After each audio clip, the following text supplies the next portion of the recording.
கும்பகோணம் அருகே குப்பை கிடங்கில் நோய் தொற்று பரவும் அபாயம் உள்ளதாக பொதுமக்கள் குற்றம் சாட்டியுள்ளனர்.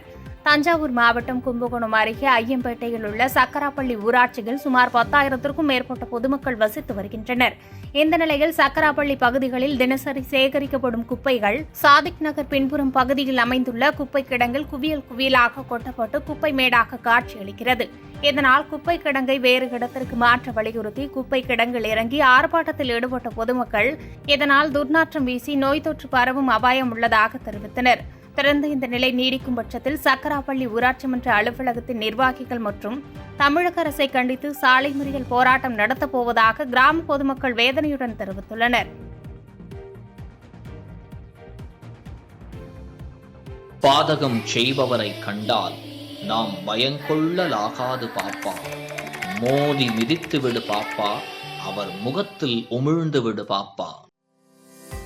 அண்மை செய்திகளை உடனுக்குடன் தெரிந்து கொள்ள இணைந்திருங்கள் இயம்நாடு தொலைக்காட்சியுடன்.